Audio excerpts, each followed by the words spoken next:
Hello friends, नमो बुद्धाय। मैं आरती आज आप सभी को 14 अप्रैल की हार्दिक हार्दिक शुभेच्छा देना चाहती हूँ। आज का दिन भारतवासियों के लिए बहुत ही विशेष दिन है। इस दिन को हमें एक त्योहार के रूप में मनाना चाहिए।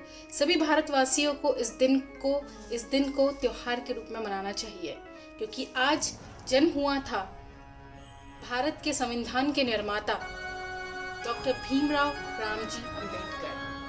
14 अप्रैल 1891 मध्य प्रदेश के एक छोटे गांव में एक बहुत बड़े कुटुंब में डॉक्टर बाबा साहेब अंबेडकर का जन्म हुआ। उनका नाम था भीमराव रामजी अंबेडकर। उनके पिताजी का नाम था रामजी मालोजी सकपाल। इनके जो पूर्वज थे वो ब्रिटिश ईस्ट इंडिया कंपनी में छोटा मोटा काम करते थे। इनके पिताजी जो थे रामजी मालोजी सकपाल, वो ब्रिटिश आर्मी में सूबेदार थे।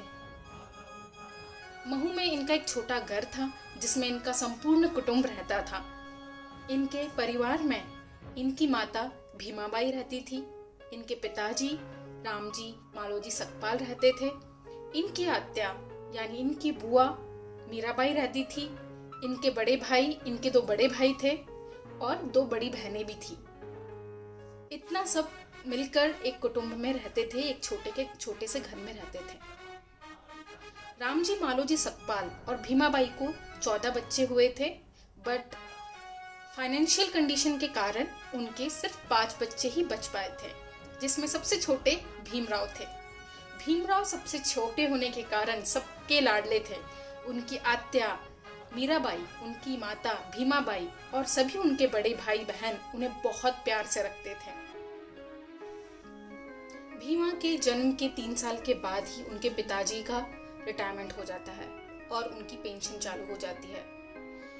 पूरे कुटुंब में या पूरे परिवार में सिर्फ रामजी ही होते हैं जो कमा रहे होते हैं या जिनकी पेंशन से पूरा घर चल रहा होता है। बाकी सब बच्चे छोटे रहते हैं तो वो कोई काम पे जाते नहीं थे।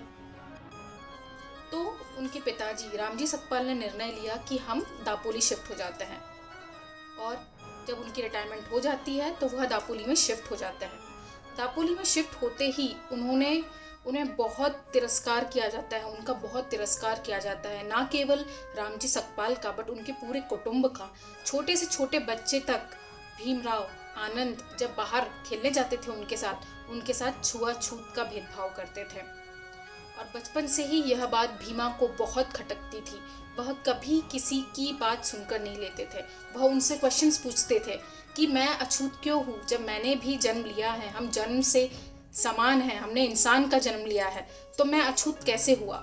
यह कहाँ लिखा गया है कि हम लोग अछूत हैं? बहुत तिरस्कार होने के बाद उनके पूरे परिवार ने निर्णय लिया कि अब हम यहाँ से सतारा मूव होते हैं। वह कुछ वर्षों में ही वहाँ से सतारा मूव होते हैं।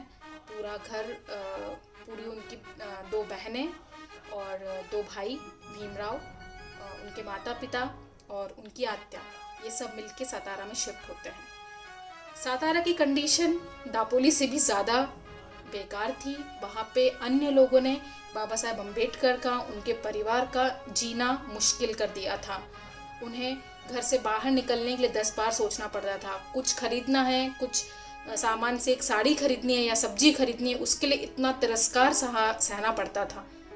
उनके लिए शिक्षा का कोई आयोजन नहीं था। अछूत लोगों के लिए शिक्षा का उस टाइम पे कोई आयोजन नहीं था। डॉक्टर बाबा साहेब अम्बेडकर के पिताजी ने जब आनंद और भीमा को स्कूल में दाखिला दिलाया, वहाँ के बच्चे लोग उनके साथ बैठते नहीं थे, उनके लिए दरी शेयर नहीं करते थे। उन्हें बाबा साहेब अम्बेडकर को, भीमराव को उनकी क्लास में सबसे पीछे बिठाया जाता था या एक कोने में बिठाया जाता था। बट सबसे ज़्यादा मेहनती और सबसे ज़्यादा इंटेलिजेंट या समझदार इंसान सिर्फ और सिर्फ बाबा साहेब अम्बेडकर थे या भीमा थे उस समय में उनकी क्लास में। और उन्हें जब भी धूप में प्यास लगती थी तो उनके लिए पानी का मटका अलग हुआ करता था। वो कभी भी जो सवर्णों का मटका था उससे पानी नहीं पी सकते थे, उनके लिए अलग मटका था। उन्होंने इतनी यातनाएं झेली है डॉक्टर बाबा साहेब अम्बेडकर ने या भीमराव ने अपने बचपन में। इससे उनका मन कठोर होते गया और उनके मन में इतने क्वेश्चंस आए कि हमारे साथ ही ऐसा क्यों, एंड कौन से हिस्ट्री में लिखा गया है कि अछूत, सवर्ण, ये जाति भेद, ये जाति वर्ण कहाँ पे डिफाइन की गई है।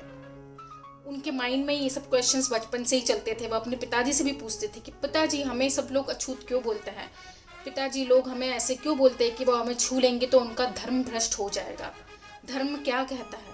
ये सब क्वेश्चंस डॉक्टर बाबा साहेब अम्बेडकर के मन में बचपन से ही पनपते गए। सातारा में महू से भी ज़्यादा बेकार स्थिति थी। वहाँ पे छुआछूत माना जाता था और माहर लोगों के लिए वहाँ कोई भी आयोजन नहीं था। वहाँ ना उनके लिए शिक्षा का आयोजन था, ना उनके रहने के लिए आयोजन था, ना वह किसी मार्केट जा सकते थे, ना वह किसी से संवाद कर सकते थे। वहाँ पे बहुत जाति भेद माना गया था। इवन रामाजी सकपाल का जो घर था वो भी गांव से बहुत दूर था और लोग उसी से समझ जाते थे कि अगर गांव के बाहर इसका घर है मतलब ये अछूत है और इससे हमें दूर रहना है। उन्हें ना गांव के कुएं का पानी पीने का अधिकार था, ना उन्हें शिक्षा का अधिकार था। भीमा की बहन की सगाई थी, उसके लिए ये लोग एक दुकान में जाते हैं साड़ी खरीदने के लिए। साड़ी खरीदने के लिए ये लोग को दुकान में बैठने तक की अनुमति नहीं थी। दुकान के बाहर खड़े होके आपको साड़ी पसंद करनी होती थी। जो साड़ी पसंद है वो आपको दुकानदार को बाहर खड़े रह के ही बतानी है और वह दुकानदार वह साड़ी किसी अछूत को देने से पहले उसे पहले कचरे में डालता था, उस पे पैरों से उसे कुचलता था और फिर उसे देता था। पर वो साड़ी की कीमत लेने के लिए बराबर वो अपना हाथ आगे करता था और अछूतों से पैसे लेता था। तब यह हमारी सभ्यता थी। ऐसे ही काफी बुरे समय से आगे निकलकर भीमा और उनके बड़े भाई आनंद का दाखिला हुआ स्कूल में। उसके लिए भी उनके पिताजी ने कड़ी मेहनत की, बहुत पैसे बचाए। उसके बाद में स्कूल में गए। स्कूल में जाके उन्होंने शिक्षक से रिक्वेस्ट की कि ये दो जो उनके पुत्र हैं इनको शिक्षा का अनुमति दी जाए। वहाँ के जो शिक्षक थे उनका नाम था कृष्ण केशव आम्बेडकर और इन्हीं के सरनेम पर डॉक्टर बाबा साहेब अम्बेडकर का सरनेम पड़ा। डॉक्टर बाबा साहेब अम्बेडकर स्कूल में अव्वल थे। भले ही उन्हें स्कूल में एक कोने में बिठाया जाता था, अन्य बच्चे इतने छोटे होने के बावजूद उनकी मानसिकता में यही था कि यह अछूत है तो हमें इससे बात नहीं करनी है, हमें इसे छूना नहीं है, हमें इसके साथ हमारे ऊपर इसकी परछाई नहीं पड़नी चाहिए, हम इसका भोजन नहीं कर सकते, ये हमारा भोजन नहीं कर सकता। भोजन तो दूर की बात है, लोग उनके साथ बैठना भी पसंद नहीं करते थे।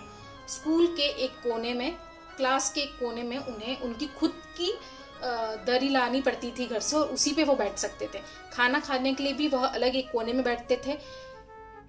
अन्य सवर्णों के जो बच्चे थे वह बाबा साहब अम्बेडकर की छाया तक अपने टिफिन पे पढ़ने नहीं देते थे।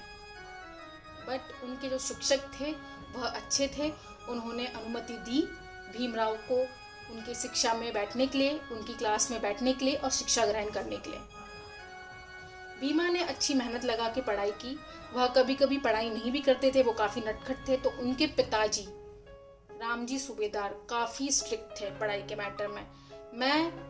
हम आज बोलेंगे कि डॉक्टर बाबा साहेब अम्बेडकर की आज की जो उनकी अचीवमेंट्स है उसमें कहीं ना कहीं उनके पिताजी का बहुत बड़ा योगदान है, क्योंकि उनके पिताजी ने उन्हें हमेशा एजुकेशन का इम्पोर्टेंस सिखाया।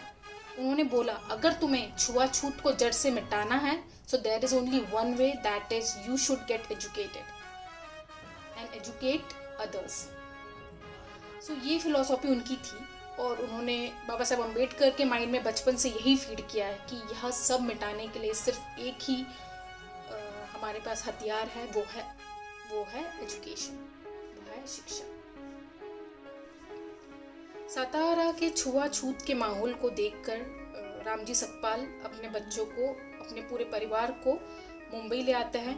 मुंबई में ये लोग एक छोटी सी खोली में 2 रूम का घर था, उसमें ये लोग हॉल और किचन, इसमें ये लोग पूरा परिवार रहता था। भीमराव को बचपन से ही पढ़ने का बहुत शौक था, वो बहुत रुचि रखते थे और ना सिर्फ हिस्ट्री ज्योग्राफी बट उनको लैंग्वेजेस का भी बहुत लैंग्वेजेस सीखने का भी बहुत शौक था। बचपन में उन्हें नेपोलियन की हिस्ट्री में उन्होंने अपनी रुचि दिखाई, तो उनके पिताजी ने उनसे वादा किया कि तुम्हें कभी भी कोई भी पुस्तक की ज़रूरत पड़े तुम मुझे बोलो, मैं तुम्हारे लिए वो पुस्तक लेके आऊँगा। और रामजी सकपाल उनके लिए नेपोलियन की बुक ले आते हैं। ऐसे ही उन्हें शेक्सपियर का पढ़ने का भी इंटरेस्ट था, तो रामजी सकपाल ही उनके पिताजी ही उनके लिए अन्य बुक्स लेके आते थे, उन्हें पढ़ने के लिए इनकरेज करते थे। भीमराव का दाखिला 10th क्लास में होता है मुंबई के एल्फिंस्टन कॉलेज में, जहाँ से वह 10th क्लास पास करते हैं, मैट्रिक पास करते हैं। दलित समाज के सबसे पहले इंसान थे डॉक्टर बाबा साहब अम्बेडकर, जिन्होंने मैट्रिक क्लियर की थी। सो इसी से आप अंदाज़ा लगा सकते हैं कि उस समय हम लोगों से एजुकेशन को कितना दूर रखा गया था। हमें एजुकेशन का अधिकार नहीं था। डॉक्टर बाबा साहब अम्बेडकर पहले ऐसे इंसान थे जिन्होंने मैट्रिक तक गए और मैट्रिक क्लियर भी की। मैट्रिक पास करने के बाद रामजी सकपाल का पूरा परिवार बहुत खुश था और बहुत ही गर्व महसूस कर रहा था। इसी बात के लिए भीमराव अंबेडकर का सम्मान भी किया गया और घर के लोगों की इच्छा उनके लिए और अधिक बढ़ती गई। उनके पिताजी की इच्छा थी कि भीमराव अंबेडकर महाविद्यालय में जाके और एजुकेशन प्राप्त करें। इसके लिए पर उनके पास धन नहीं था, उनके पास अपने बच्चों को पढ़ाने के लिए पैसे नहीं थे और उन्हें कहीं पे रोजगार भी नहीं मिल रहा था। उनके पिताजी रोजगार के लिए अलग अलग जगह जाके उन्होंने प्रयास किया कि उन्हें रोजगार मिले, पर उनकी जाति बीच में आ जाती थी। हाँ, तो उन्हें रोजगार नहीं मिल पा रहा था और इसी कारण वह शिक्षा के लिए भीमराव के महाविद्यालय में एडमिशन के लिए पैसे जमा नहीं कर पा रहे थे। तब भीमराव अंबेडकर की बहन तुलसा, उन्होंने अपने गहने बेचकर भीमराव का महाविद्यालय में एडमिशन कराया। उन्होंने महाविद्यालय में एडमिशन लिया, वहाँ की एग्ज़ाम्स दी और वहाँ भी उन्होंने अच्छे मार्क्स से उत्तीर्ण हुए। यह सब देखकर उनके पिताजी रामजी की इच्छा बढ़ती गई और उनका स्वप्न था कि उनका बेटा भीमराव अंबेडकर हायर एजुकेशंस लेके अपने समाज के लिए कुछ करे, अपने समाज के लोगों को एजुकेट करे। और इसी रास्ते पर चल के बाबा साहब अम्बेडकर ने वह अब्रॉड गए, लंदन गए, उन्होंने सब धर्मों का अध्ययन किया, उन्होंने इकोनॉमी का अध्ययन किया, हिस्ट्री, ज्योग्राफी, सभी सब्जेक्ट्स का अध्ययन किया, सभी धर्मों का अध्ययन किया। उन्होंने काफ़ी भाषाएं सीखी, क्योंकि उनके महाविद्यालय में जब उन्होंने एडमिशन लिया था तब उनकी इच्छा थी कि वह संस्कृत सीखे, बट उन्हें संस्कृत नहीं सिखाई गई। तब उनके एक पर्शियन टीचर ने उन्हें पर्शियन लैंग्वेज सिखाई। सो ऐसे करके ऐसे बोलते हैं ना कि किसी के लिए आप कितनी भी रुकावटें पैदा करो, बट अगर उसके मन में उस चीज़ को पाने की इच्छा है तो कैसे भी करके वह उस चीज़ के लिए मेहनत करता है और उसे पाता है। तो डॉक्टर बाबा साहब अम्बेडकर ने वही किया, अपने समाज के लोगों के लिए, समाज के लोगों को अधिकार दिलाए, जो भी अधिकार उन्हें नहीं थे। उन्हें तालाब का पानी पीने का अधिकार नहीं था, तालाब का पानी का एक मटका रखा रहा, उसका भी पानी पीने का अधिकार नहीं था। उन्हें व्यवसाय करने का अधिकार नहीं था, उनको एजुकेशन का